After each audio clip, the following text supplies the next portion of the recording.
The new UNTAD database of National Trade Facilitation Committees is here. It includes over 130 country cases, making it the most comprehensive repertoire of National Trade Facilitation Committees in the world. Visitors can explore any country case by clicking on its interactive map.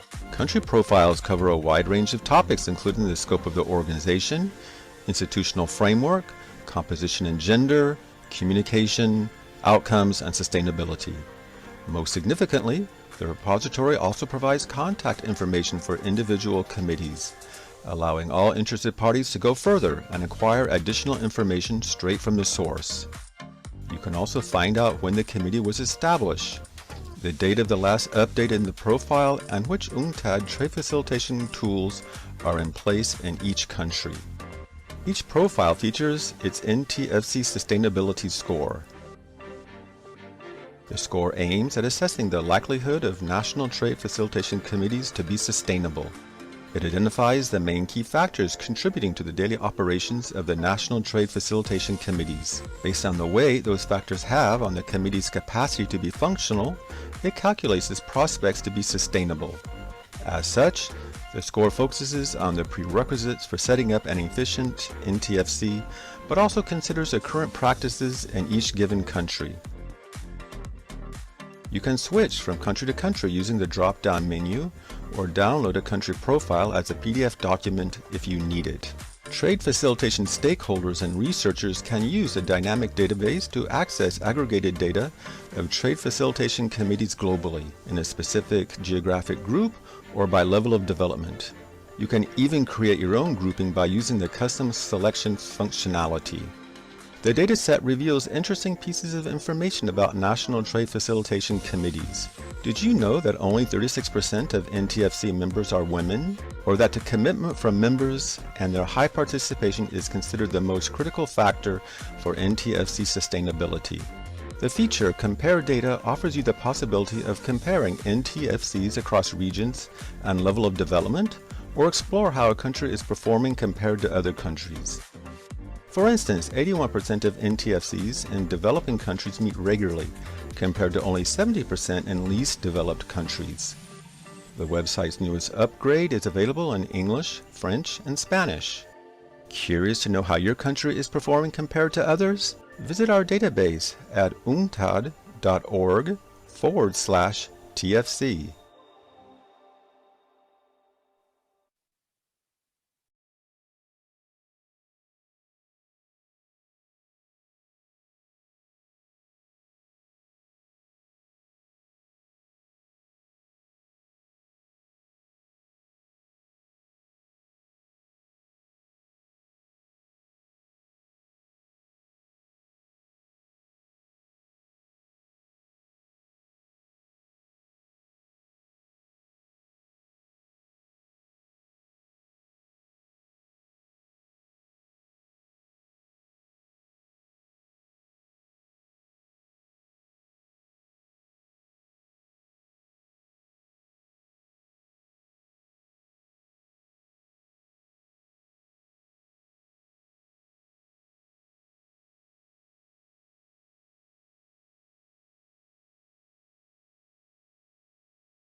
The new UNTAD database of National Trade Facilitation Committees is here. It includes over 130 country cases, making it the most comprehensive repertoire of National Trade Facilitation Committees in the world. Visitors can explore any country case by clicking on its interactive map. Country profiles cover a wide range of topics, including the scope of the organization, institutional framework, composition and gender, communication, outcomes, and sustainability. Most significantly, the repository also provides contact information for individual committees, allowing all interested parties to go further and acquire additional information straight from the source. You can also find out when the committee was established, the date of the last update in the profile, and which UNTAD trade facilitation tools are in place in each country. Each profile features its NTFC sustainability score. The score aims at assessing the likelihood of National Trade Facilitation Committees to be sustainable. It identifies the main key factors contributing to the daily operations of the National Trade Facilitation Committees. Based on the weight those factors have on the committee's capacity to be functional, it calculates its prospects to be sustainable. As such, the score focuses on the prerequisites for setting up an efficient NTFC, but also considers the current practices in each given country.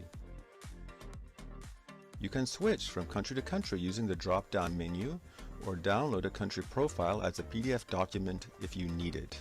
Trade facilitation stakeholders and researchers can use the dynamic database to access aggregated data of trade facilitation committees globally, in a specific geographic group or by level of development.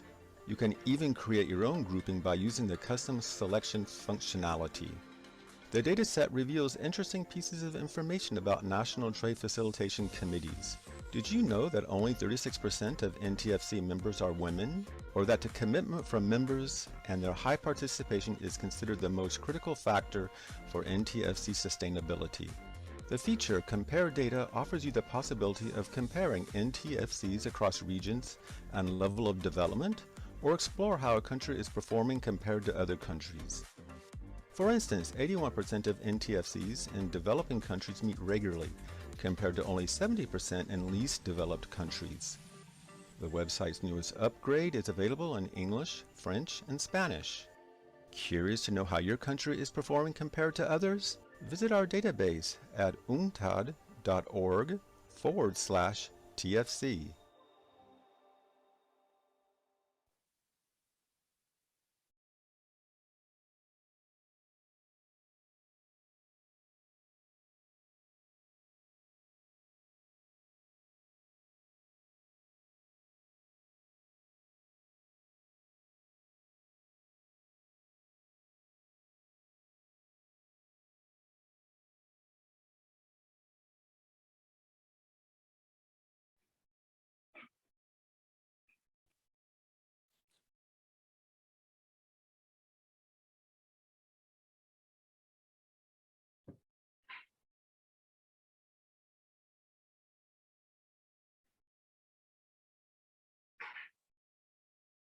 Okay, good morning, good afternoon to many of you. Welcome to session 3 on measuring and monitoring the implementation of trade facilitation reforms.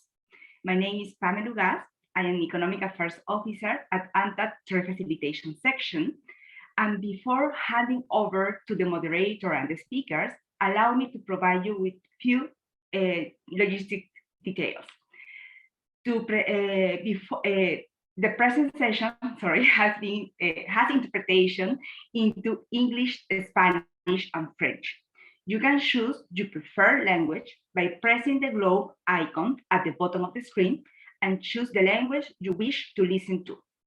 Only panelists will be able to speak.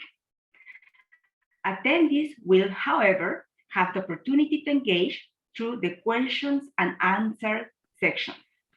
To raise a question, please use the Q&A function at the bottom of the screen and write your question.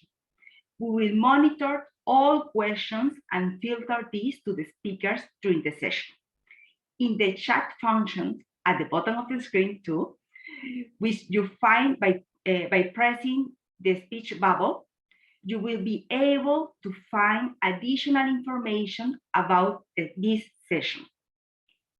At the same time, we are going to launch 2 small polls at the beginning and at the end, which would appreciate if you participate in.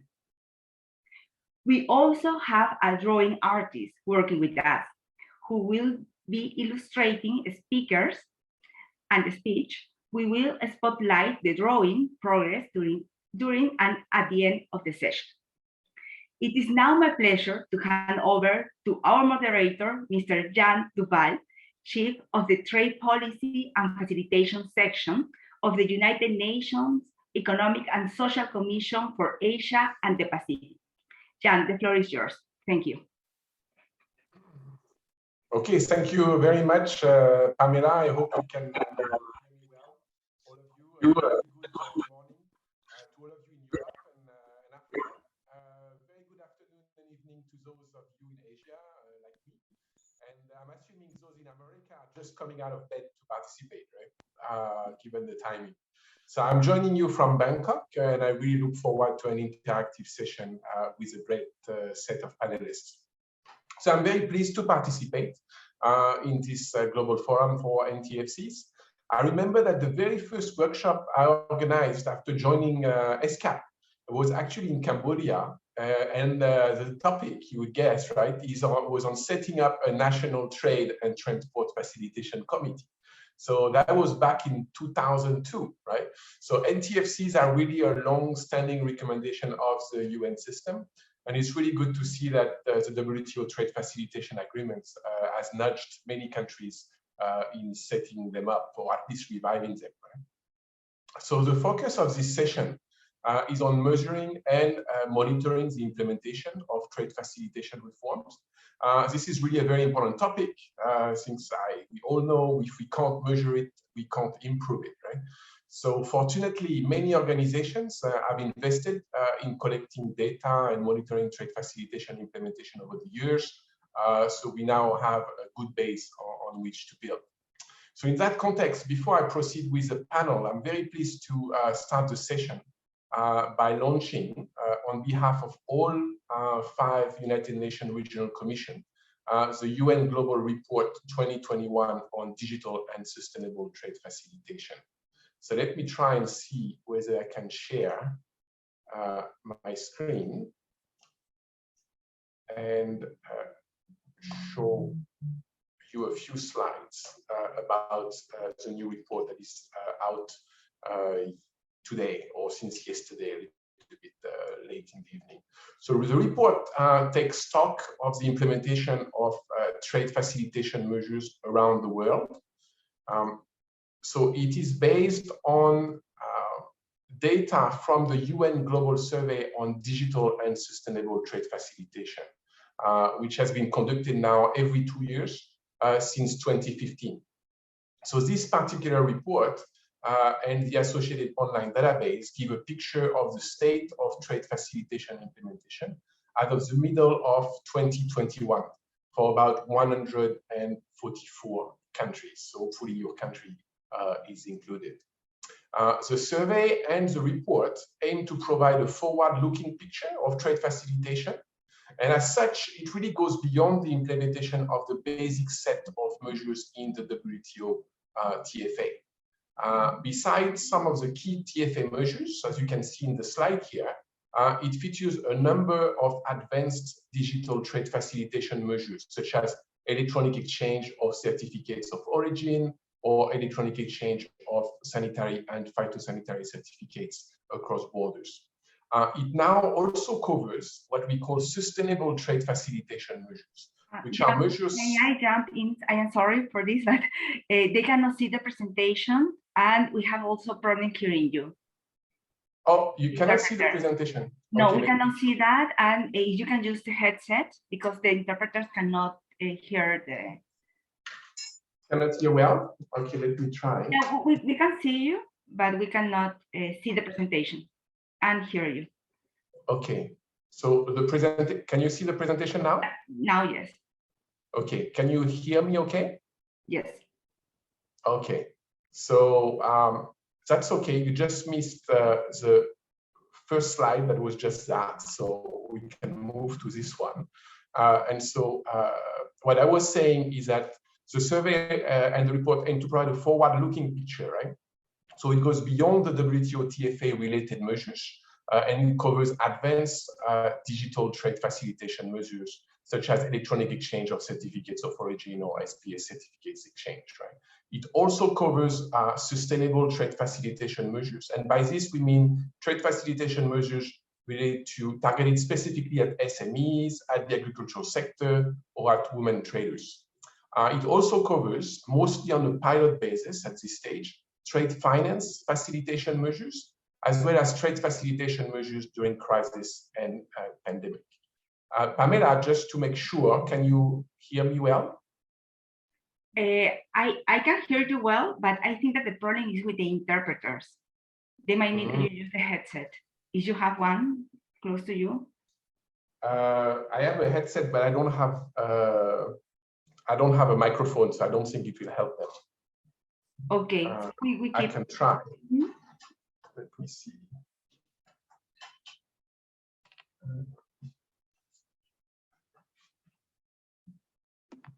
Let's see. Okay.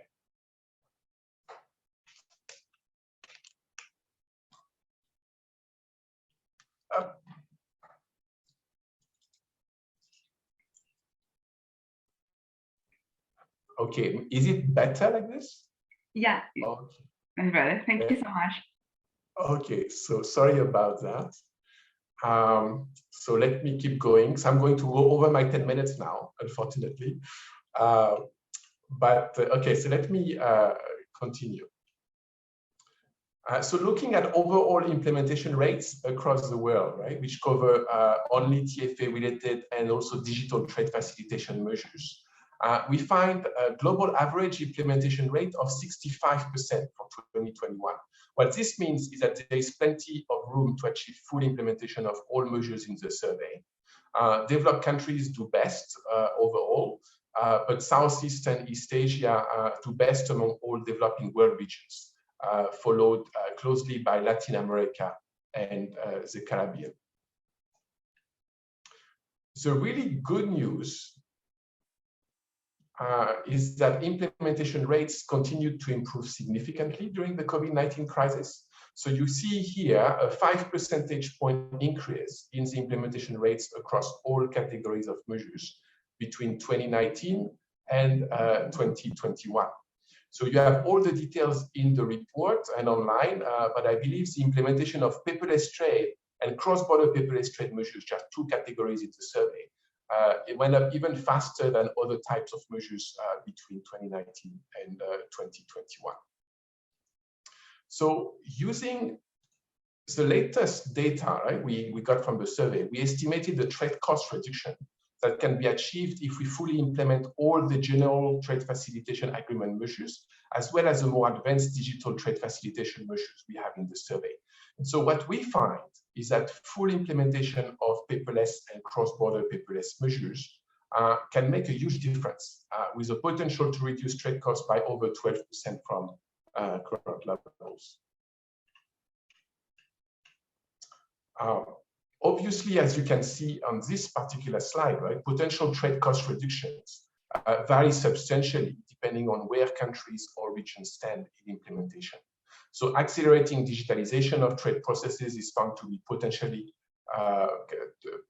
reduce trade costs by 7% in developed countries still, but also by 20% or more in sub-Saharan Africa or South Asia.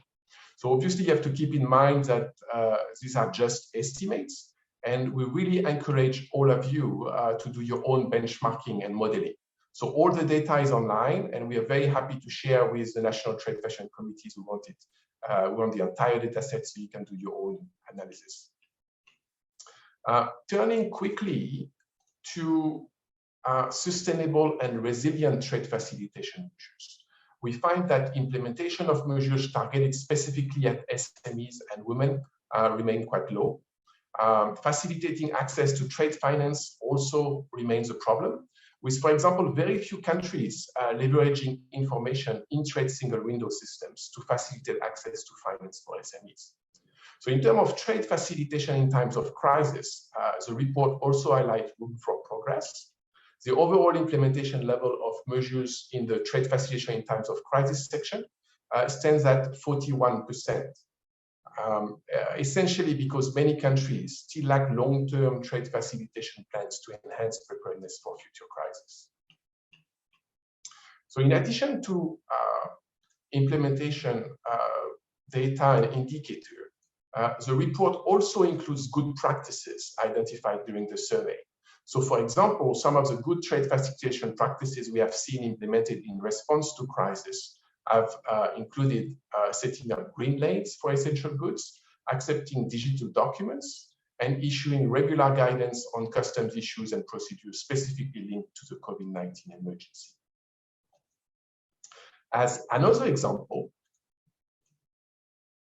some of the good practices identified for SME trade facilitation during recent surveys have included specific support provided to SMEs to participate in AEO schemes in Australia and Hong Kong, China, setting up of a dedicated outreach working group of our SMEs by the NTFC in India, and also efforts by Azerbaijan to make the single window system more accessible to MSMEs by providing access to the necessary office equipment, as well as offering them guidance and specific guidance and trainings. So 3 broad conclusions and recommendations emerged from the report. So first, that efforts to accelerate implementation of digital trade facilitation measures should be undertaken, thinking about electronic exchange of data across borders rather than just only within borders, as the potential payoff are very big, right? Especially in terms of trade cost reduction. Second, recommendation is that trade facilitation strategy should be developed with all national stakeholders in mind, probably not following a standard roadmap and really aligning it with the sustainable development goals, including thinking about the environmental impact of trade procedures, which is something we're working on with UNCTAD these days. And third, that the trade facilitation gains made during the COVID-19 crisis and the lessons learned from implementation of these measures should be really secured and incorporated in long-term implementation and capacity building plans. So let me end the launch presentation of our joint global report here. Aside from the new global report, we have several regional and sub-regional reports also available on our interactive survey platform at untfsurvey.org. So you're very welcome to look at this. You can use the platform as a tool to see your national state of play based on data we have and how much progress you've made over time, as well as to benchmark against other countries. So it's potentially very useful for monitoring, which is the topic of this session. We'll be happy to directly engage as many of the NTFCs as we can in the next survey effort, so we can get the most accurate and up-to-date picture as possible. So with that, let me stop sharing. Okay, and let me turn to our 5 excellent panelists, right, to give their perspective on measuring and monitoring trade facilitation reform. We are very lucky to have representatives and experts from Canada, from OECD, from UNCTAD, as well as Eswatini and Honduras. And special thanks to the last 2, because I think they are getting up quite early in order to be with us, right? So thank you very much for that. So all the panelists have 10 minutes for their presentation, and then we can open the floor for questions. So let me start with Mr. Christopher O'Toole. So I never know whether I need to say O'Toole or O'Toole. So maybe, Christopher, you can clarify this. He's the chairperson of the WTO Trade Facilitation Committee and also counselor of the mission of Canada to the WTO. So Christopher, you've got the floor for your 10-minute presentation. Thank you very much. Thank you, Jan, and I assume I'm audible okay? Yep, okay. Yeah, so I can hear you very well. Perfect. It's O'Toole, by the way. when you speak in English, en français c'est O'Toole, yes. Maybe just I've been noticing a number of comments in the chat about about not hearing well. I've noticed in the past when I've used Zoom that if I'm listening to English and if I put on English in the channel for interpretation, there are problems. But if you leave it in the in off or in the original language, that helps sometimes in terms of seeing, hearing the speaker. So I will share my screen now for my presentation. Share and play from the beginning. All right, so as the title page says, my name is Christopher O'Toole. I'm the current chairperson of the WTO Committee on Trade Facilitation. And so good Geneva morning to everyone tuning in to this presentation. I'd like to present here today to you on some of the results of the recently completed review of the Trade Facilitation Agreement. I'll go through a little bit of the review process briefly, some of the review outcomes, and then spend a little time on the specific outcomes of interest in that review to NTFCs. And then just have one slide to look forward in terms of some interesting thoughts hopefully for NTFCs to think about in the year to come. So the first element I just wanted to highlight is that the review that we conducted last year was based on a mandate from the agreement itself. You see the article up there, and I won't read out the text, but that was the genesis or the reason why we conducted the review last year. It essentially looked back on the previous 4 years of implementation since the entry into force in February of 2017, looked at the challenges in particular for least developed countries. And then lastly, we identified a number of recommendations and decisions by which the committee itself can work to, this is the Trade Facilitation Committee, can work to support the full implementation of the TFA.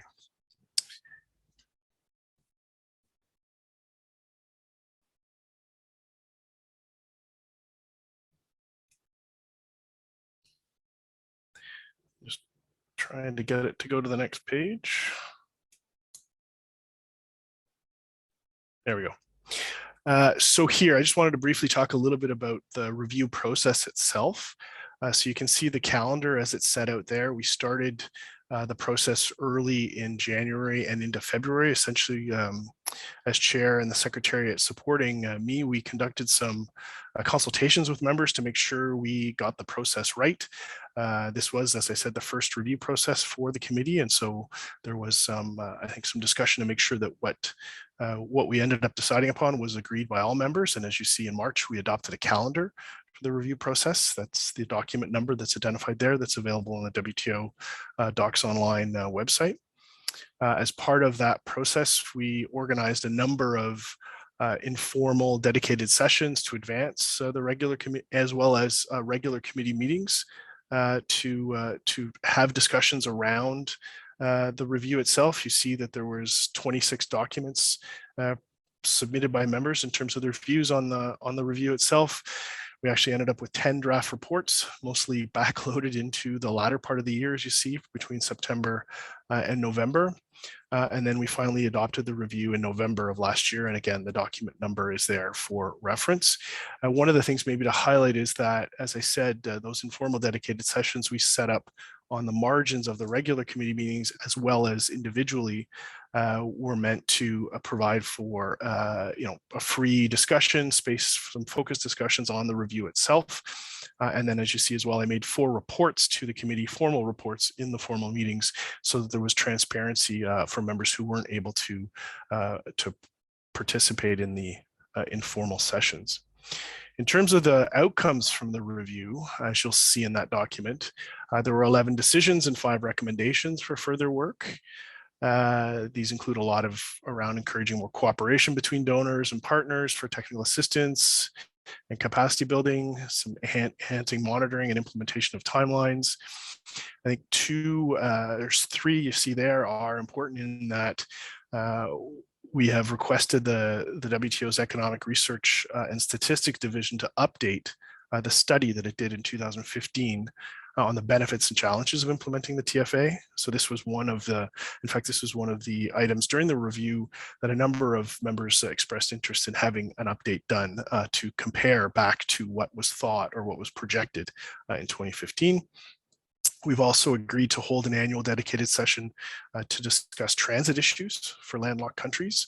and I think landlocked members, and I think that'll be coming up. The first one will be coming up in the next month or so when we hold our first formal meeting of the year in 2022. And then we'll conduct another review in 4 years' time. One thing I wanted to point out as well, there's two additional items that might be of interest. One, in the review itself, there's a specific section for LDCs, which highlights a lot the contributions that group made to the review itself, including some of the successes and challenges they faced. And there also is a compendium attached in annex to the review around actions taken by members in response to the COVID pandemic to keep trade moving. And I think Jan mentioned a little bit of that before in some of his work. So in terms of the specific outcomes of interest in National Trade Facilitation Committees, sort of break this up into three separate sections, one related to the actual implementation itself, that talks about the implementation notification system, as well as the early warning, the Article 17 early warning system. And in terms of technical assistance and capacity building support, there's a couple recommendations in the report around that. And finally, around experience sharing by NTFCs, some of the challenges, successes that you've had, as well as the fact that there's a recommendation that the committee will produce a document containing good practices. So on the first, in terms of TFA implementation, as you see there in the box, a large number of members have submitted the notifications in a timely manner. But there have been a few requests under the early warning mechanism to extend those notified deadlines. A number of them, in fact, there was quite a bit of a discussion over the course of 2021 in the committee on these Article 17 requests. We met on several occasions to discuss in detail the requirements of Article 17 and clarify the conditions for that. There are some specific timelines that are set out in the text of the agreement for making requests under Article 17. And so one of the things I wanted to highlight here, and this is the review recommendation as well here, is that it's important for members to keep track of when the deadlines are coming up in terms of when members have submitted their notification for when they have committed to implement a specific provision in the TFA. And one of the things the Secretariat and ourselves, the committee, has done is to issue a reminder document, sort of keep it on the radar screen for members, so that you have an idea of what's coming up in the coming 2 years. And you see the document number there on the screen. And finally, a review recommendation from the review relates to members on a voluntary basis, providing some sharing with the committee of the status of implementation in terms of dates that have passed. In terms of technical assistance and capacity building, one of the things we'll be doing a lot, the chairperson, we've been encouraging the NTFCs and countries requiring assistance to do what they can to expedite the notifications that come in. The Secretariat and the Trade Facilitation Agreement Facility are available to offer to help support with those members that need it to get to work on linking up with donors in capital. You see that's what the recommendation from the committee is. That members with Category C commitments organize meetings with donors in capital to review the state of assistance and potential future needs. And so this next slide, just to highlight a little bit, is sort of where the gap sits. So around 95 members have notified Category C commitments. 88 of those members have notified their technical assistance needs, but we have only received 17 notifications from members as to their work with donors, the arrangements that have been made with donors to set up projects to implement those Category C commitment notification items. And lastly, in terms of experience sharing by NTFCs, the report notes that 22 members took the opportunity to share with the committee their experiences in development and operation of their NTFCs between 2017 and 2021, and UNCTAD and the World Customs Organization have also shared their work in supporting NTFCs, and that's very welcome. This is one of the things I think the committee is great for, is sharing this type of information amongst members, so we can see the successes and the challenges that members have had.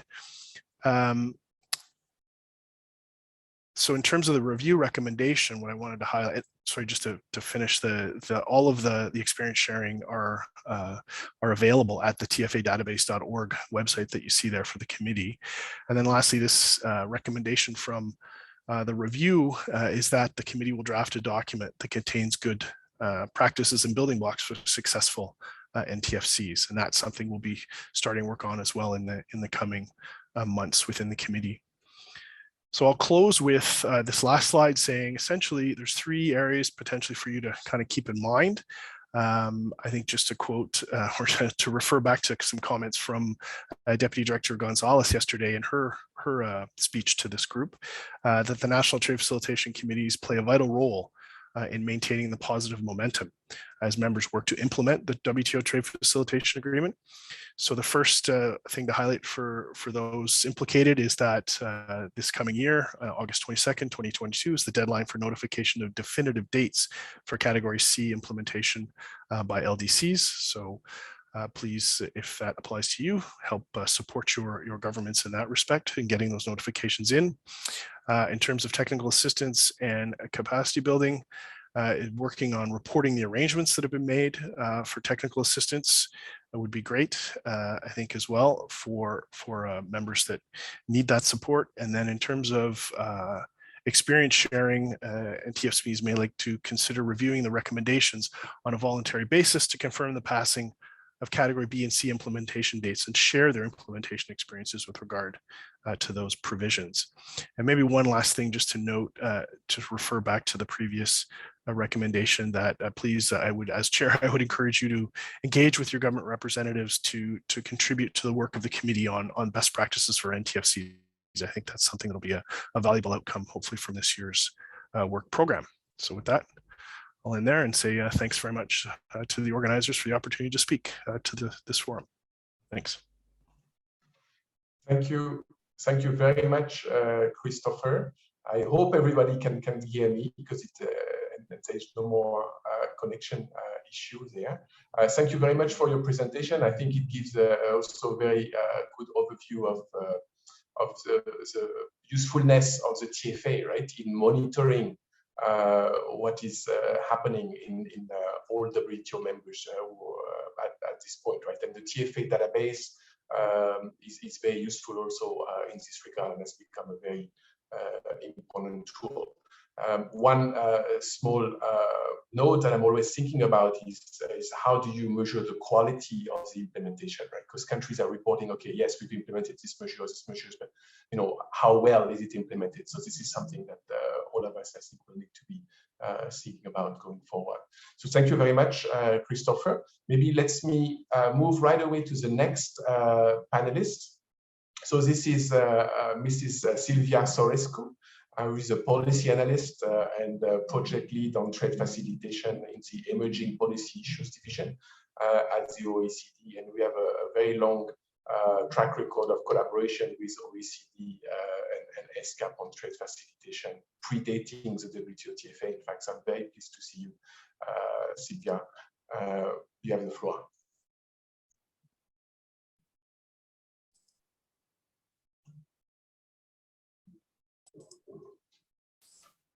Thank you very much, Jan, and good morning, good afternoon, and good evening to everyone. It's really great to see more than 300 participants in this session today. So I'm very pleased to be here with you, and thank you very much to UNCTAD for the kind invitation to be part of this panel. So I am also going to quickly try to share my screen that I hope you can see. Thank you. So in continuation of the great tools that we've already been seeing so far, and we have been hearing from our moderator and Christopher as well, the importance of having these tools to track progress and challenges, and also to help national trade facilitations committees keep the momentum going, particularly in these challenging times that we have been going through over the past 2 years. So I would like to spend the next minutes just briefly highlighting the tool that we also have at the OECD and then tracking progress in trade facilitation, namely the trade facilitation indicators, and how these can be used, but also trying to respond to some of the questions that were being asked in the abstract of the session, and how they can support the work also of the national trade facilitation committees, and some thoughts for going forward. So in a nutshell, the trade facilitation indicators are part of the suite of indices that we have at the OECD, where we have been trying to look at how to reduce trade costs and really have this whole of supply chain perspective, which also applies to the perspective of the national trade facilitation committees, where there is this objective of having a really whole of a government approach to trade facilitation. So we have 11 indicators that track several policy areas in the perspective of transparency and predictability, streamlining formalities, including in how to digitalize some of these processes, but also the aspects of border agency cooperation and consultation with traders. And we have started this work back in 2012, updating the indicators every 2 years. We are currently in the process of updating them for the 2021-2022. And it is always, as for the other indicators that were mentioned, such as those from the United Nations in terms of the survey on sustainable and digital trade facilitation, it's always quite a big endeavor, because the geographic coverage is quite important. So we have currently 163 economies in this database. And the different areas are very strongly linked to the WTO trade facilitation agreements. So they aim to allow to track the progress that has been achieved in the different areas, but also the challenges that remain. And one of the aspects that we have been trying to focus is really trying to look at the regulatory framework for implementing such measures, but also the implementation in practice. So just to give a few examples, such as in the area of pre-arrival processing or authorized operators, we tried to first look at what the regulatory framework is there in terms of allowing traders to use such tools, but also trying to cover aspects that can tell us more about how these are implemented into practice. So for instance, how many trade transactions are actually being covered by pre-arrival processing, or what is the actual coverage of programs such as authorized operators in terms of the traders they cover, or how these apply to SMEs. Jan was already mentioning the great collaboration we've been having with SCAP over the many years, trying to track progress and challenges in these measures. And overall, in the trade facilitation indicators, we try to use multiple layers for collecting, validating, filling the gaps in the information. And this include really looking at a wide range of publicly available sources as well. So of course, information directly from countries, but also information that we have also heard presented in the previous presentation from the Trade Facilitation Agreement database, from other international organizations. I will not name all, because I forget that I may forget some, but of course we draw a lot on the survey that Jan presented, also information from WCO, UNCTAD, World Bank, and to the extent that we can, also incorporating information from the private sector, such as information that may be collected by the Global Express Association, World Economic Forum, and many others. So it's really an exercise that also tries to bring consistency with these sources that exist. So as I was mentioning, our most recent data covers 2020. We are in the process of updating right now the information for 21-22.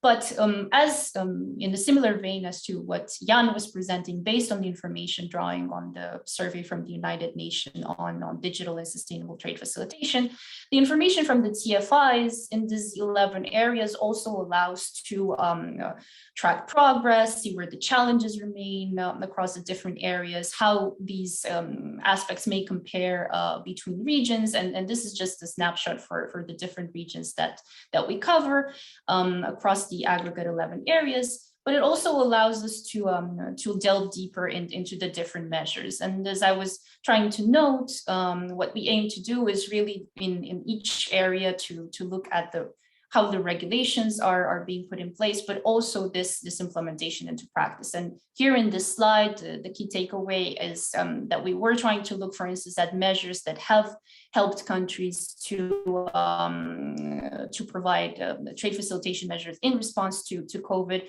So really drawing on things that help make procedures much more available and streamlined through electronic means, or helping different agencies at the border be better connected and share information. And we can see that there is a heterogeneity between the different regions that we cover, thus extremely important to keep monitoring and assessing what happens currently on the ground.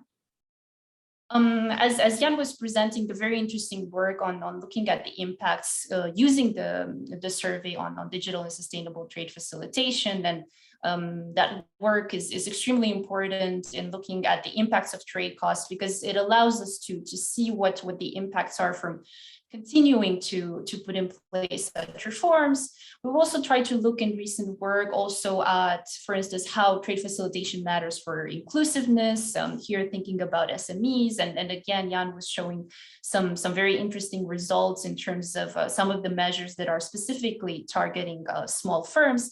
And we really see as well, using analysis with the TFIs, that advancing progress in many of these areas, including streamlining processes, digitalizing processes at the border, but also involving MSMEs in consultation processes, such as structures as national trade facilitation committees, can help them become exporters, can help them become have increased the value of their exports. And also we see that these trade facilitation measures matter more and not less in the digital age. And we see that, again, these types of measures help, for instance, enhance parcels trade, which is important both for small firms, but also for consumers, by between 6 and 14%.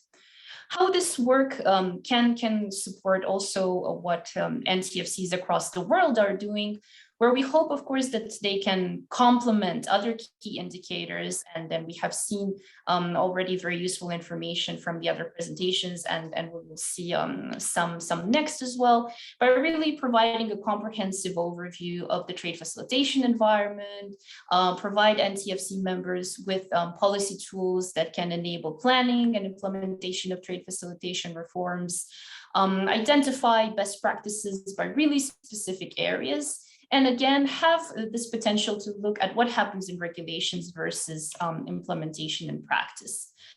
You can access these indicators through two visualization tools that we have, which are called Compare Your Country and Policy Simulator. And one potentially useful aspect from the tool that we have that is entitled the Policy Simulator is that basically, again, it allows everyone to go area by area, measure by measure, and also try to simulate what the potential impact of a specific reform could be on that country's score, compare with best practices, look at what countries are doing in other regions, so as to learn from other existing experiences in order to improve. And just to wrap up with some more forward-looking thoughts and what is upcoming next. So as I was mentioning, we are currently in the update cycle for the 21-22 trade facilitation indicators. We hope to also add with the report that would accompany them when hopefully they will be released around May, June this year, that will focus on border agency cooperation and then some of the experiences that we have seen during the COVID pandemic. We also hope to have a deeper dive into specific sectors, and we have recently released a feasibility study exploring what the possibilities would be to devise more specific TFIs that could be of relevance to agri-food products. And also, again, to focus on what trade facilitation means in the digital age. And here, of course, we can see that in this digital age, trade facilitation reforms cannot be done in isolation, and digitalization of trade processes is really needed at all the stages of the supply chain. And again, we were seeing from Jan's presentation some very useful insights into how digital trade facilitation can be advanced.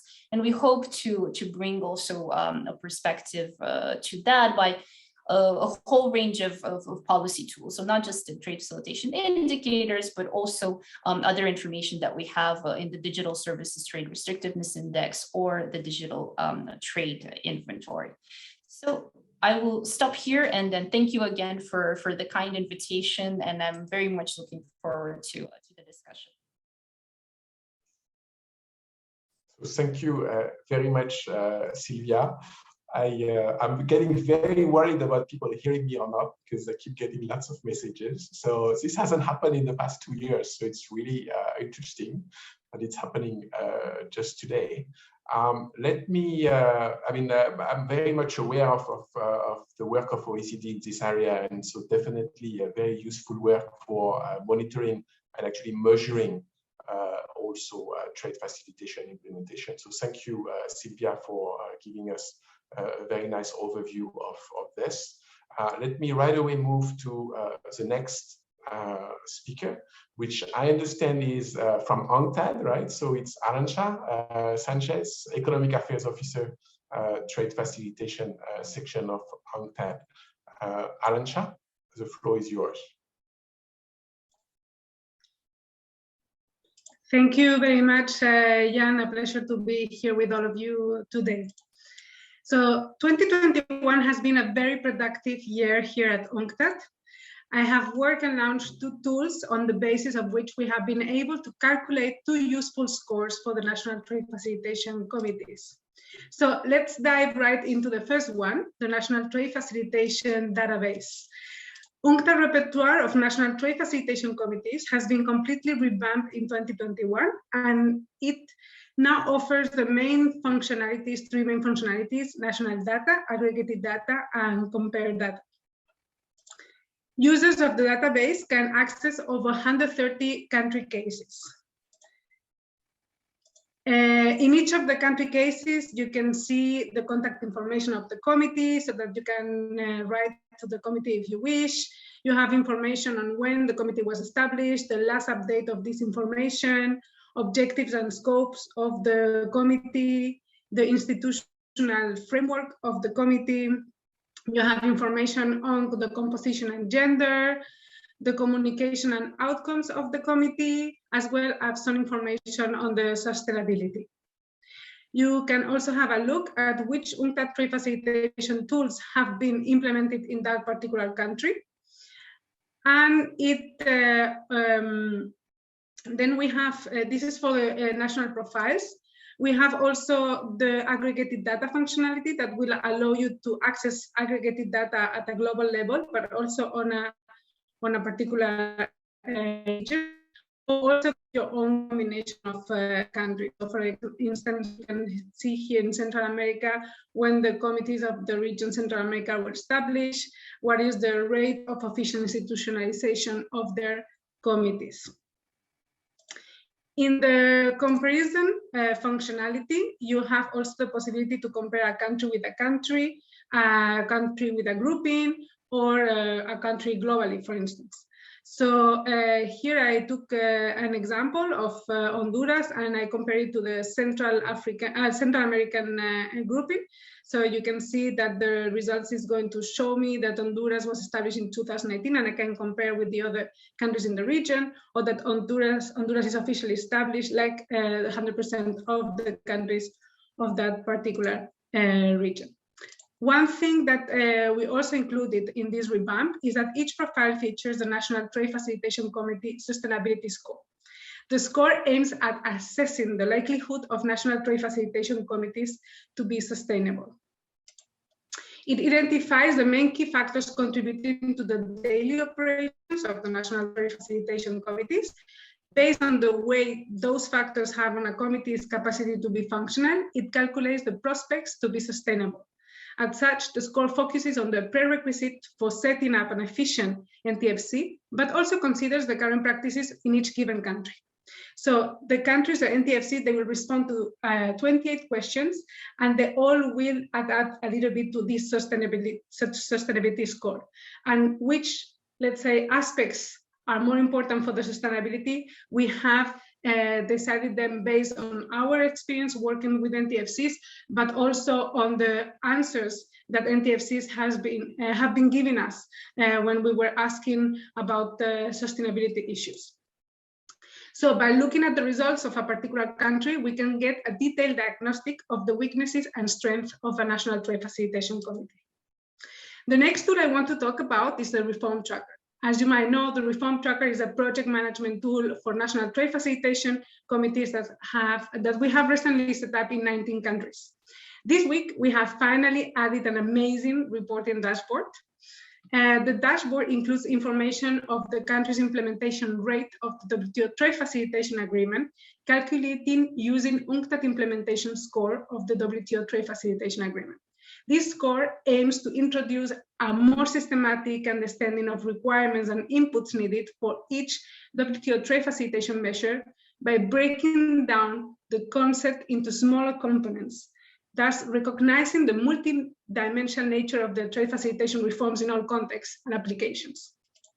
So for the score, the trade facilitation measures have been ponderated based on the complexity of implementation and the coordination, the complexity of the coordination, how many agencies are involved, and also the legal nature of the provision. If this provision is an obligation, and a shall endeavor, a recommendation, a possibility. So this is also taken into consideration in the score.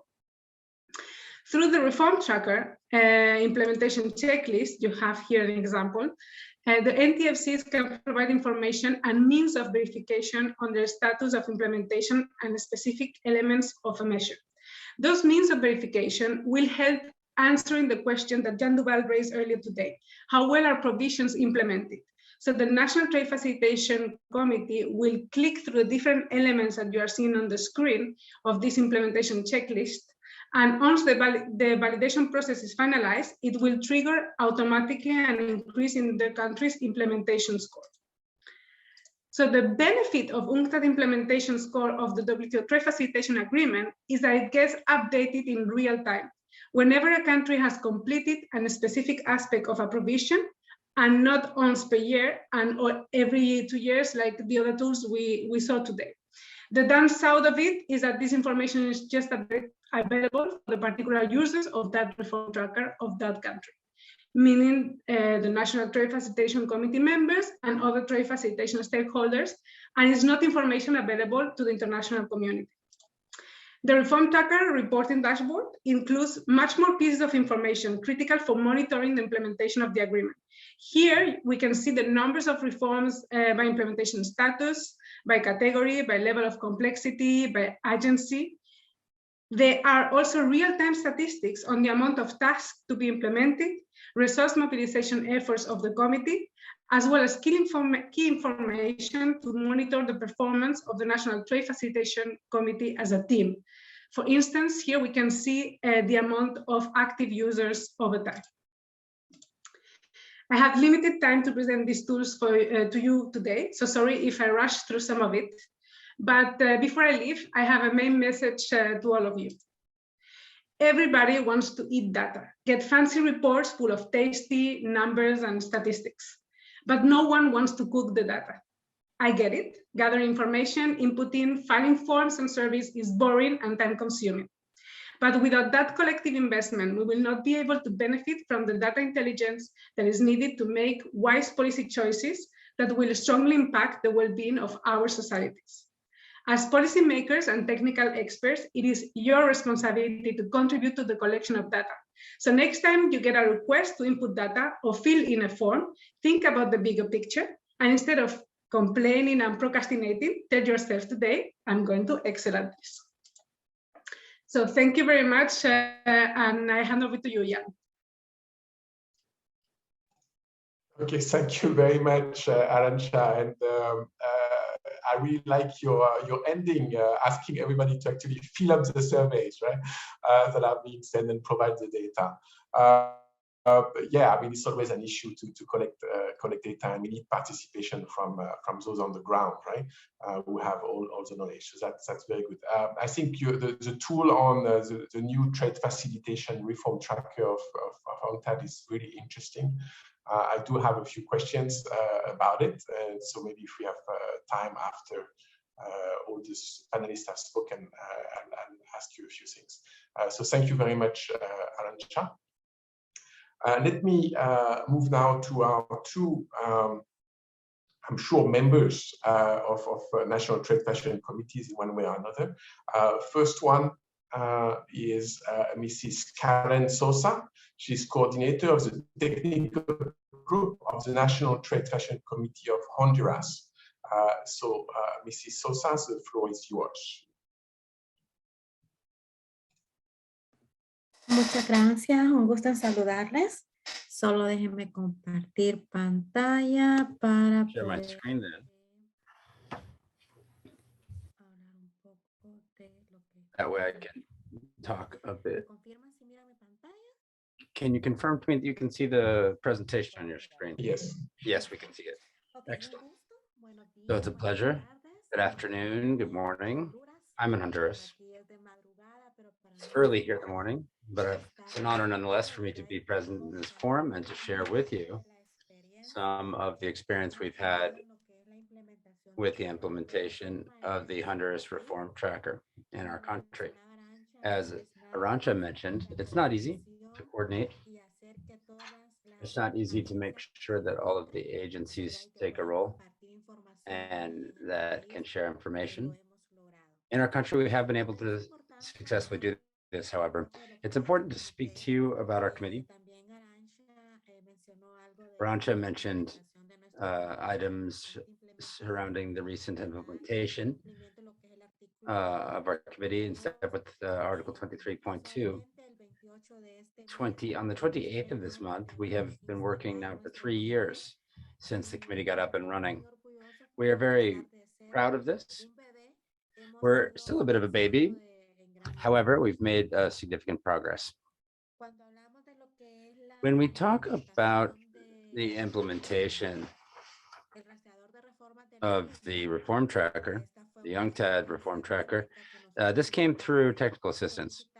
We had requested this as a country because since 2019, we had seen a need to make progress with the commitments that were taken on with the FCC.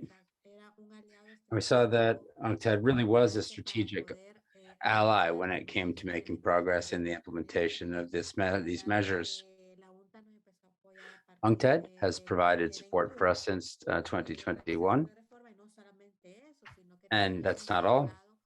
UNCTAD has helped beyond the reform tracker with training for our committee and all of the related stakeholders. It's important to note also that the private sector is a primary actor in the committee. They are providing support as well. The private sector participates on an ongoing basis. They have a voice and vote in the work of the committee. We can also look at how we can look at some of the main benefits of the National Trade Facilitation Committees and the tracker. We've been able to assign responsibilities to each person involved in the specific implementation of the forms. We've been able to offer each participant access to a shared workspace. The reform tracker is a so user-friendly platform that it really does allow for us to provide monitoring to the progress in our forms. We can hold meetings. And this ability to share information, this is essential to share the information that we need. And this reflects the progress we've made in trade facilitation measures. Offering simplified access is important for high-level management when it comes to producing reports in a manner that's more expeditious. It is complicated when there are changes of personnel or changes of administration. We are in a transitional period with our administration, with our government. And so when our authorities, when they see what we offer, can jump on the tool and they can see how each of these measures are faring. So having all of this available allows for us to measure and monitor the implementation of the trade facilitation measures in order to for trade facilitation in general, and also to comply with the agreement. The same reform tracker indicates what the progress levels have been, whether things have been done, whether they haven't been done. So it is an extremely valuable tool. It has facilitated our life. It's made our life a great deal easier. We also look at the use of the reform tracker. This has been mentioned already. The goal here is to monitor the work of the reform teams. We've also been able to upload documents. We've been able to use these updated documents as feedback.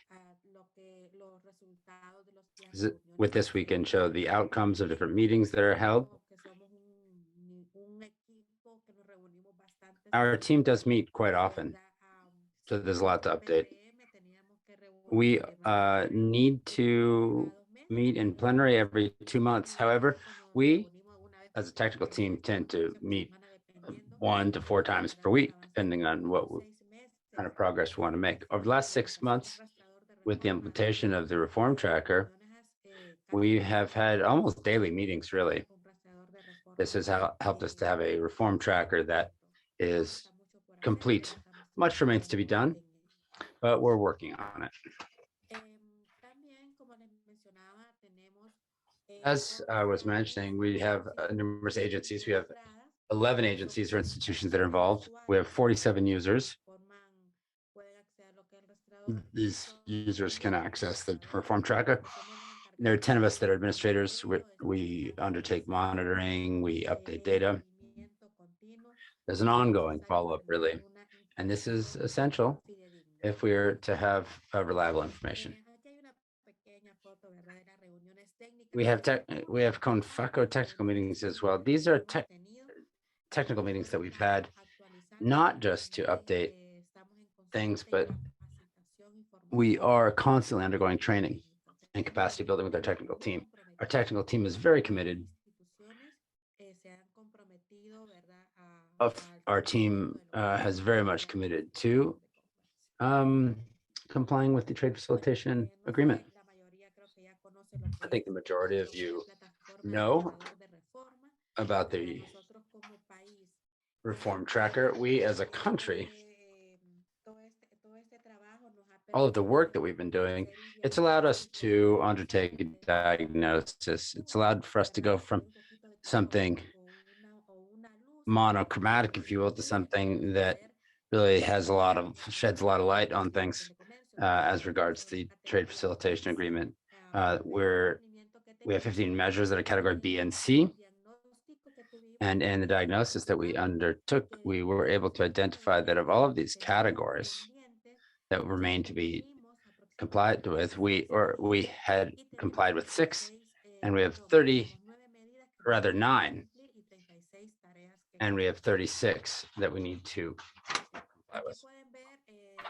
Here in this slide, you can see an overall view of the measures that we still have to comply with. we're not starting at zero with these items.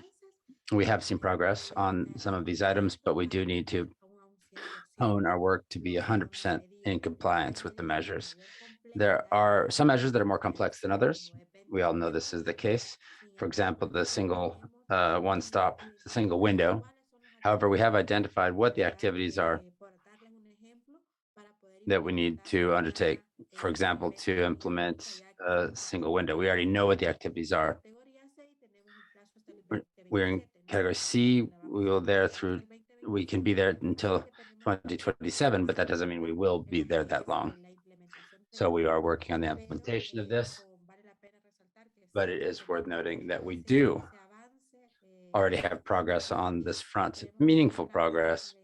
We need to continue to work in identifying cooperators or areas for cooperation. And another important point is that of political will. Over recent years, we have had support from our government. And as we're changing administrations, we hope to be able to work along the same lines. Here's some examples of our reform tracker, talking about the bodies involved. There are about, we are 9 governmental agencies, but there's also the Honduran sector for the agency for the private sector also involved. We also have the working groups. Each one of the measures is defined as assigned to a specific working group. You see the complexity that also that they have in implementing the measure. You can see, as I said, also the documents are constantly being uploaded to have so as to have an updated tracker and to ensure access to documents. There are certain specificities that not everyone has access to those documents. The point is that certain specific groups can only have access to those documents for reasons of confidentiality. But the point, those who are authorized can refer to those documents very easily. Then you have tasks that are in completion. The tracker highlights the state of progress, what measures still need to be implemented. So as a committee, we do follow up.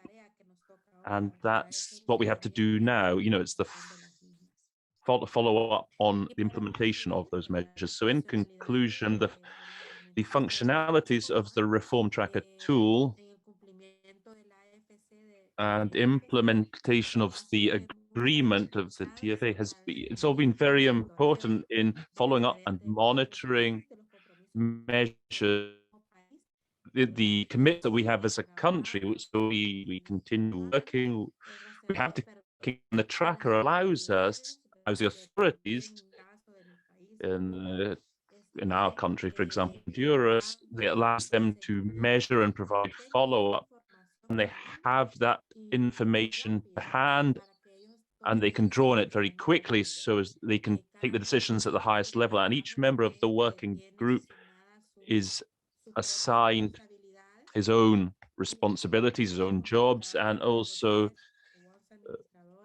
in terms of follow-up, we've got 10, 11 administrators. We have access, we have activities and specific groups that are assigned that we need to provide follow-up for. Now, our success as a country in terms of implementation of all that is its enhanced coordination. We were able to hold ongoing meetings, and there was the success of teamwork. I also need to mention here the UNCTAD colleagues and their help. You know, we've really established sort of family with them because it helps us day in, day out. It's not just emails this way and that.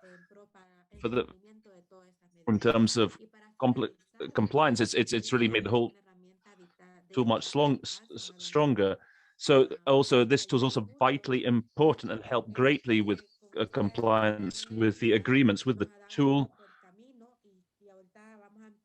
And it's allowed us to work on updating our strategic plans on our roadmaps, using all that information, using all that diagnosis and analysis that we're carrying out, and with that identification of tasks that we need to accomplish and how much time we have left to do it. Now, I know I don't have much time. I could tell you much more, but for now, I want to thank you for the time given to me, and thank you very much for the invitation to participate in this forum. Thank you. Thank you very much, Mrs. Sosa, for your very insightful presentation on the use of the unveil reform tracker in practice. It looks like a very useful managerial tool to really coordinate work among all the NTFC group, right? So that's something that we look forward to having implemented in more countries. Let me turn to Mrs. Tixebe Mzebele.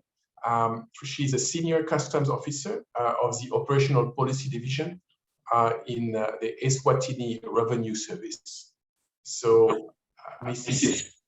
Tixebe, if you can hear me, the floor is yours.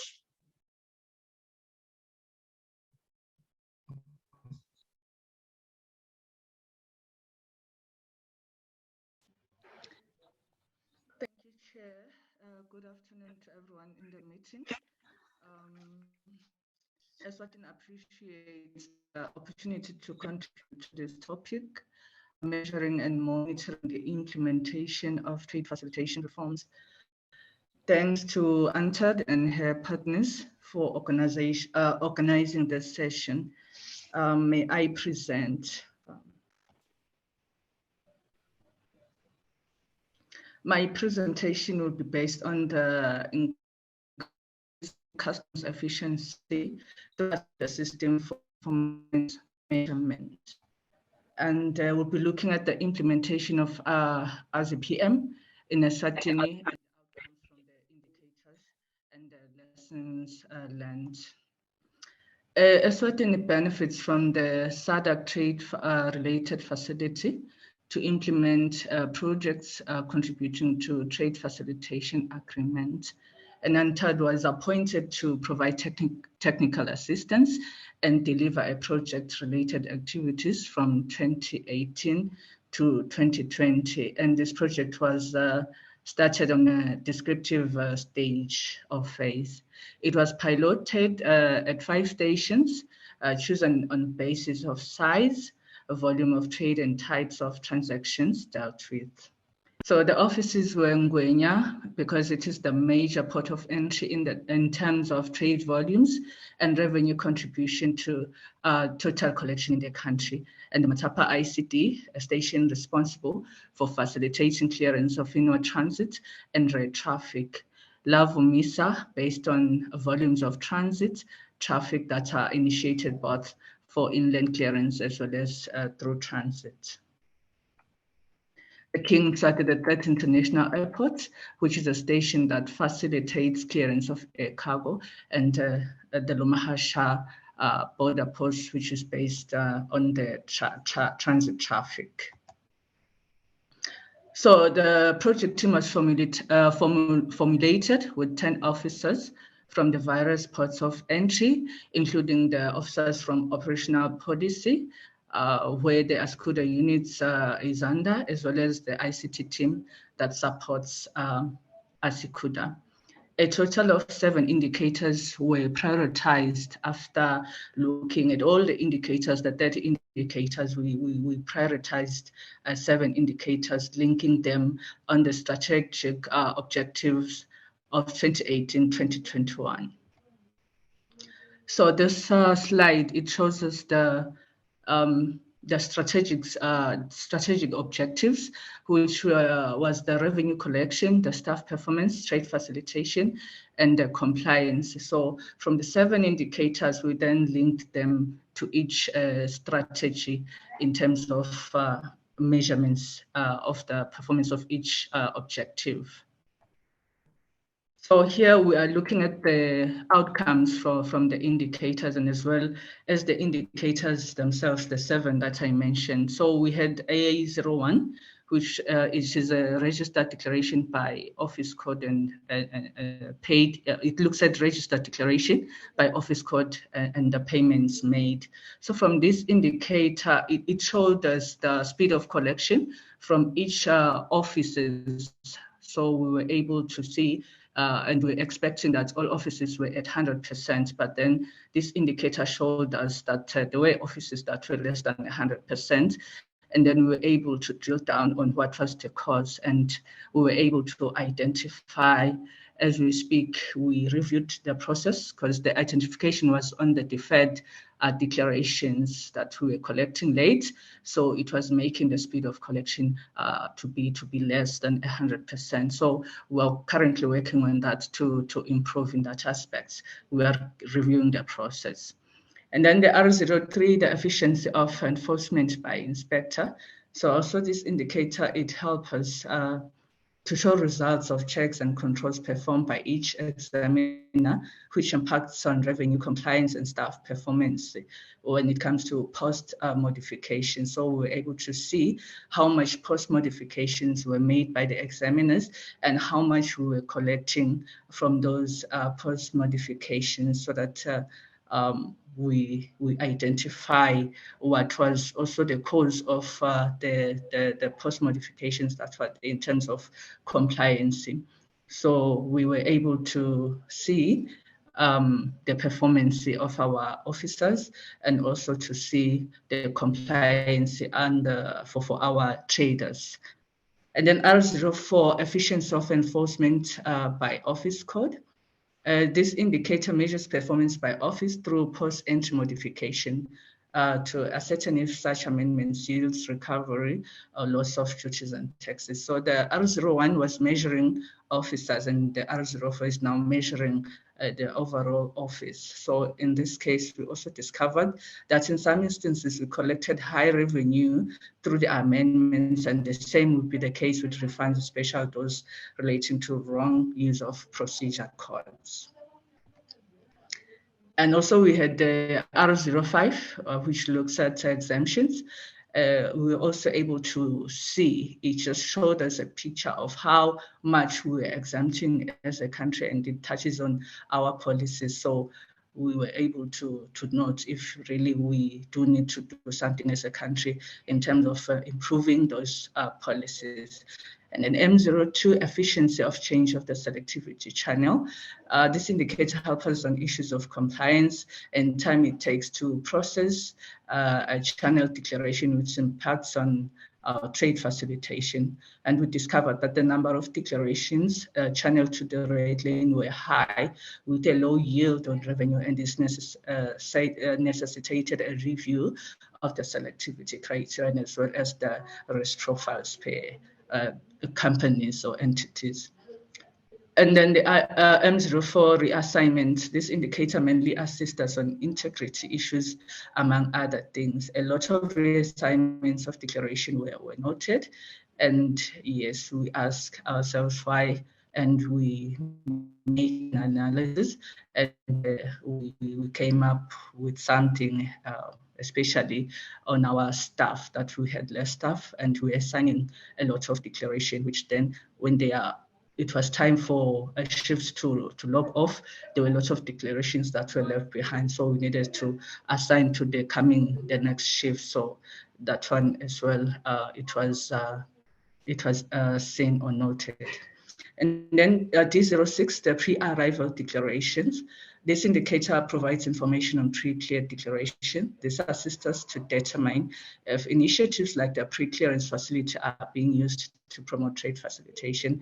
And of course, we were so disappointed. We were hoping that our traders or taxpayers would take this one up, but we noted that we were at 20%, which means documents are prepared on arrival at the ports of clearance, of which we are against that. We want to improve. We do not want to waste clearance at the borders, waste time on clearance.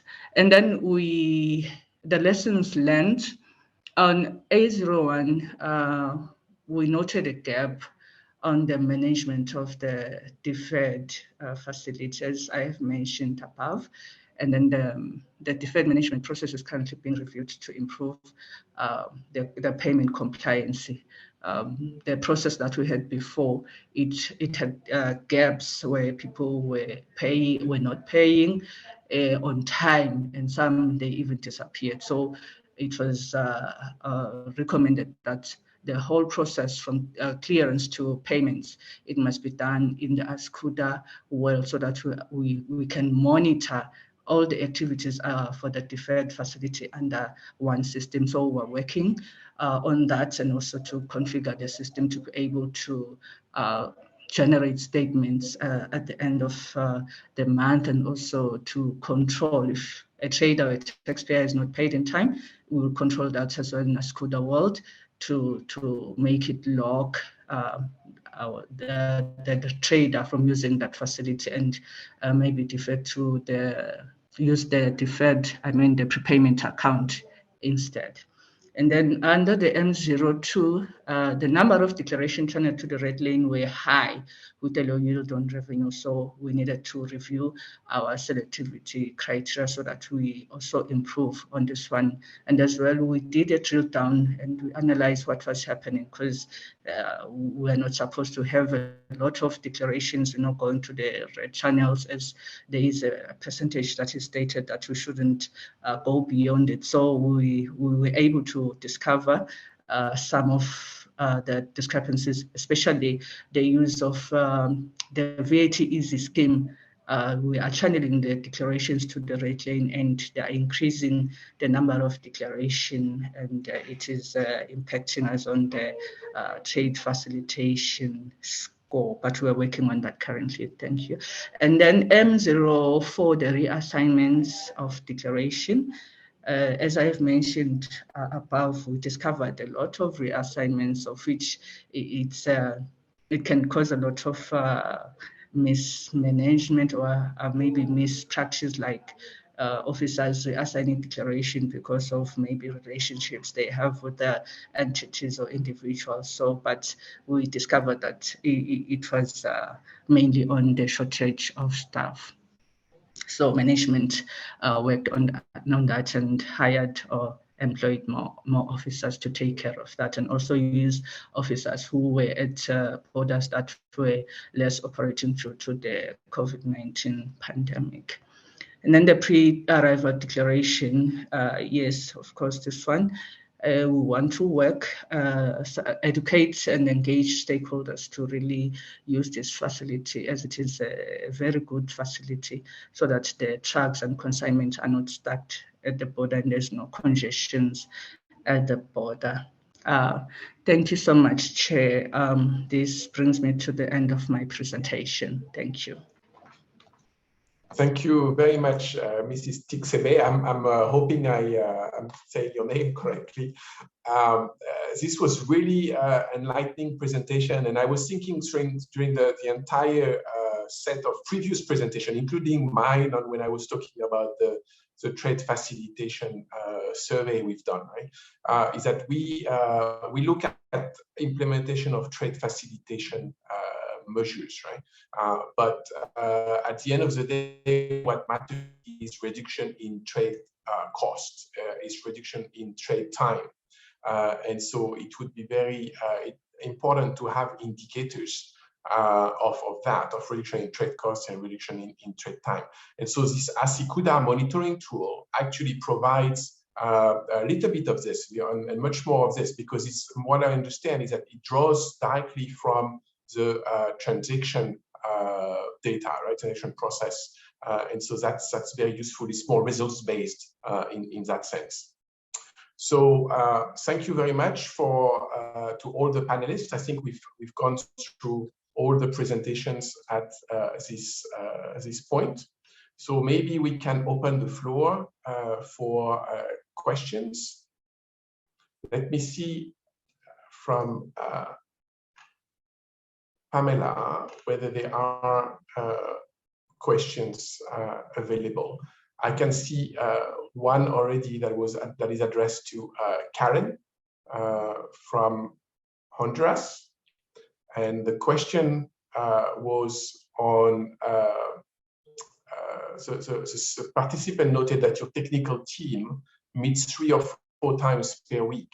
And so they were wondering whether it meant that staff are exclusively involved in the trade facilitation reforms in your team. So maybe we can go with that, and then other participants can come up with this question in the meantime.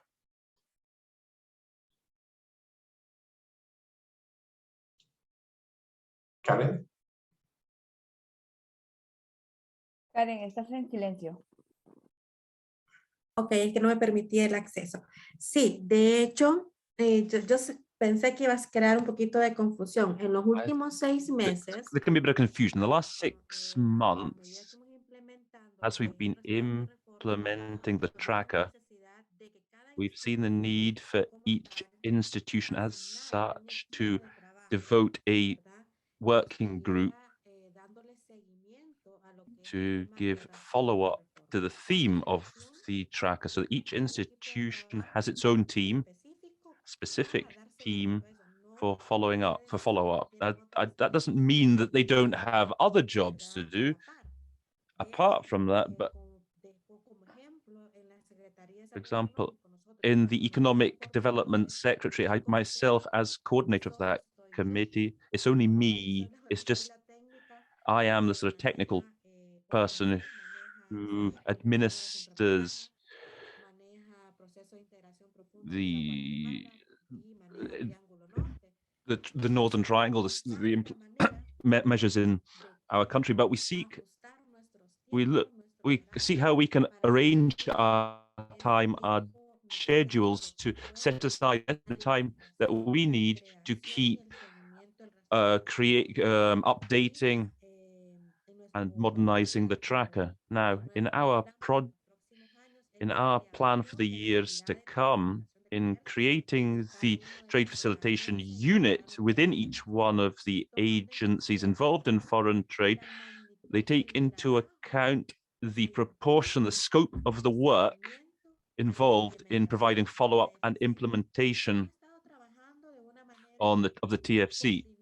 So we've been working in a coordinated manner. It's not been easy because we've had to keep updating the tracker in the time that we have set aside. So it's not just the tracker isn't the only thing that we're doing, but as I say, there's a big commitment to that teamwork between us all, because we need to move forward as a country. And that is, it's the way we present ourselves to the world. We want to present ourselves as a country that wants to have an impact at global level and attract investment to our country. I hope that partly answers your question. Or would you like some more detail? I think this is okay.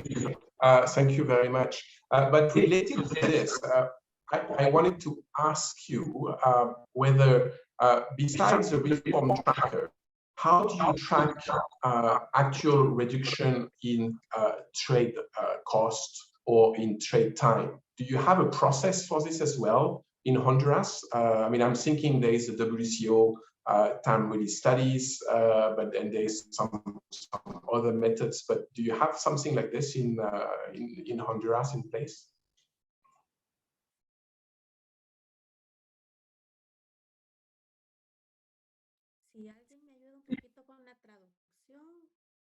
I didn't. So the question is,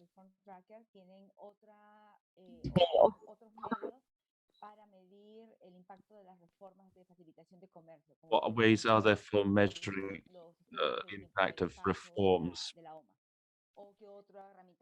What other tools can you use to measure? As I said, so since we have so much work, so many parallel forums, with at the inter-American level, there is the Honduras-Guatemala integration process, the Northern Triangle also involving El Salvador, through SIECA and other stakeholders. We work with the Department of Trade, with UNCTAD itself. we've been helped in many of our studies. Recently, there was publication of a updated study. We've done a number of studies referring to the impact of processes in the various unions that we're working with. So there is a facilitation. What's with the digitalization and streamlining of data, it's important because through SECA, we have a digital platform on Central American trade. That's another platform that's going to help us, providing us inputs and help us carry out follow-up and monitoring. And this merging, not just of national agencies, but also regional agencies, where all that information converges, comes together, means it can come in, the inputs can come in without obstacles. It means that all the people that need to have it have authorization. So that helps us carry out that monitoring. So things haven't been fully 100% implemented, but we're working on it. So in fact, Honduras, Guatemala are some of the leaders in the region with the highest levels of integration. We've made a lot of progress when it comes to early warning systems, e-civic certificates, implementation of the e-trade platform. So therefore, but you know, we don't have a, you know, on economic development, we have a unit. Often, you know, these are small teams, and sometimes only 2 or 3 people doing the follow-up and monitoring. But believe me, we are giving our all 100% to try and implement all the commitments that we assumed to the WTO, so that our country can attract that added investment and to make our economy more sustainable. Thank you. Okay, thank you. I think that was very useful. There is one question that comes, and I think to Arantxa, is how can the reform team on the reform tracker obtain such support from top management? So this is more directed for Arantxa, maybe based on the implementation of the reform trackers in different countries. Is how easy it is to get top management support in actually implementing that reform tracker tool.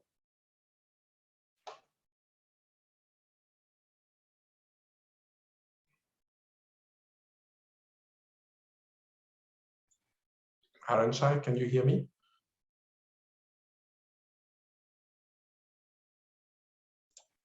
Can you hear me? Yes, okay.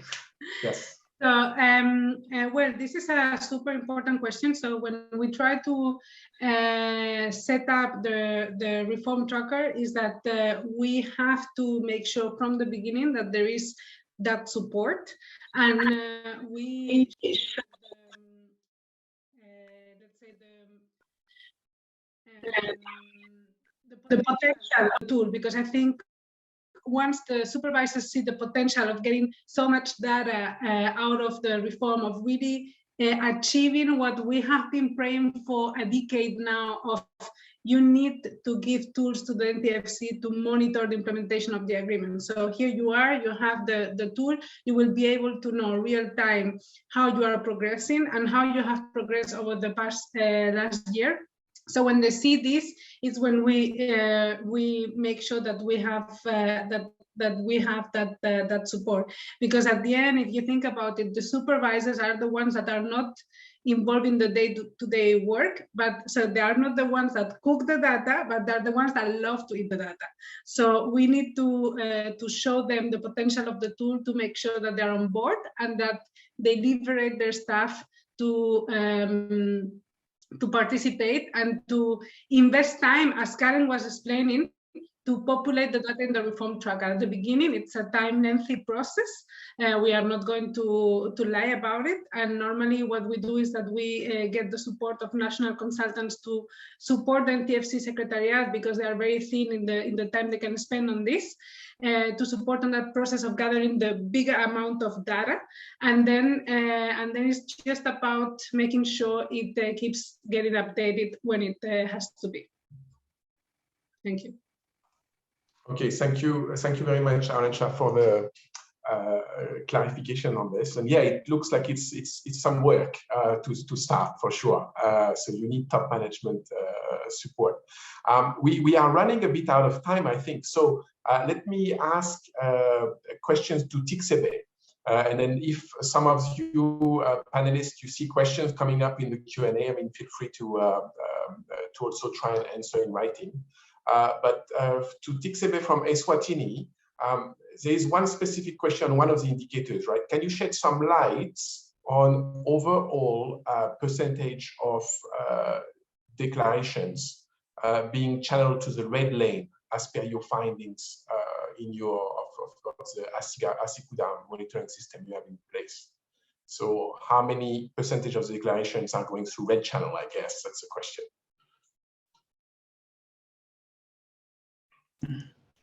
Thank you, Chair. Unfortunately, may I request that I park this question so that I refer to the reports. So I'll come back with an accurate answer, but it wasn't more than 30%, if I recall very well. But let's pack it and I'll bring back an accurate feedback. Thank you very much. I mean, one question I had also related to the ASIC PM is that the indicators that you've shown, right, are those standard indicators that just come with the ASIC PM, or did you actually develop them from scratch or select them? How can you give us a little bit of information on that?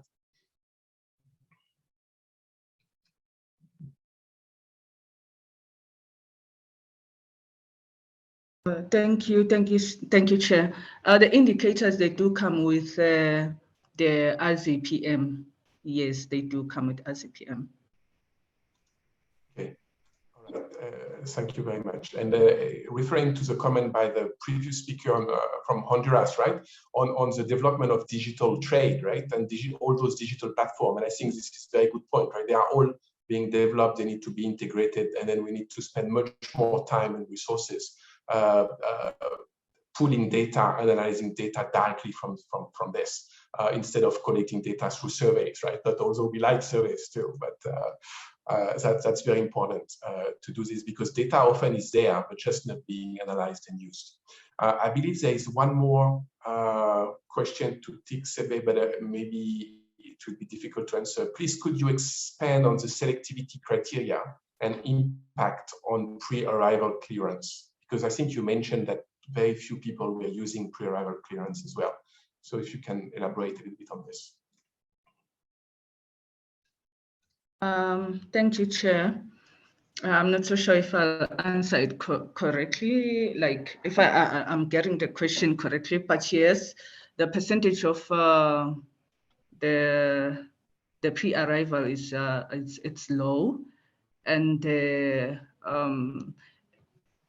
when you do lodge a declaration, yes, it will go to the different channels according to the profile of that consignment of that entity.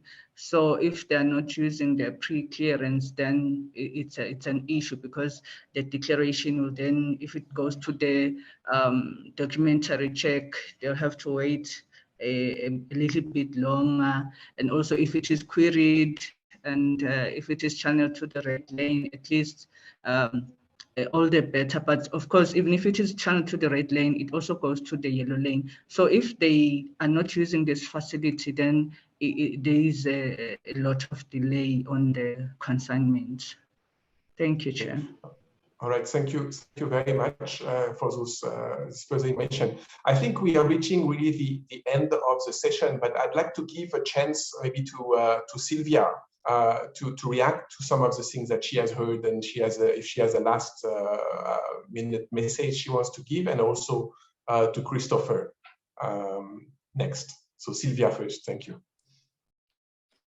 Thank you very much. Thank you to all the great presentations that we've been hearing today. I was absorbing myself a lot of the information that Karen and Tixebe showed us about the experiences in their country. And I think we really learned a lot about this need to really get better real-time data, as you were also mentioning, Jan, and see how we can also use digitalization, not just to make the trade processes easier and more streamlined, but also to collect this information in a better way, in a more efficient way, to really see the impacts of all of the reforms and measures that are being put into place. So I think that's something that that I would take as a key takeaway. And as you were mentioning, I think in the era of e-commerce and then digital trade, that is something that that will be important for all countries.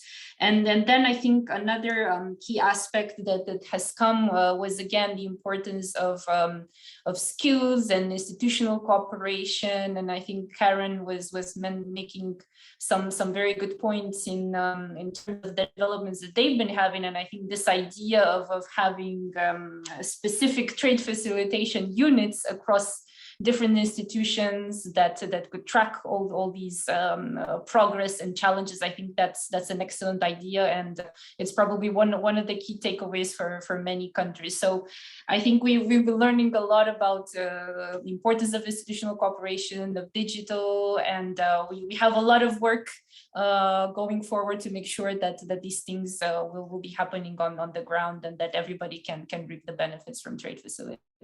Thank you very much. Thank you very much, Sylvia. I know we are going to lose interpretation very soon. So maybe Christopher, if you have a 30-second message you want to give as we end, that would be good.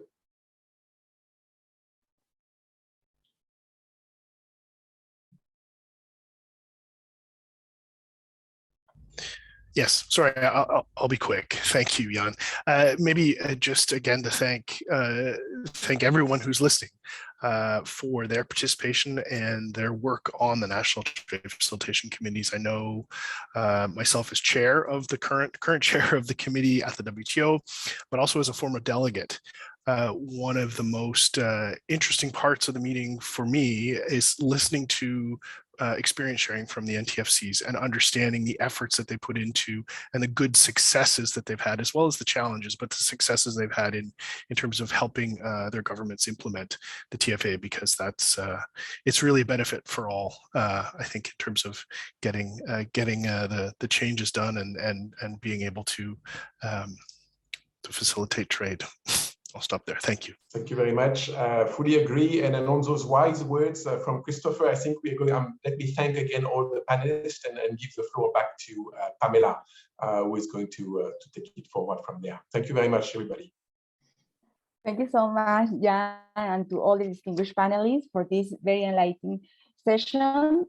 Yes, we are having now the final poll. I think that will appear in your screens, and we are also showing the final drawing of the session.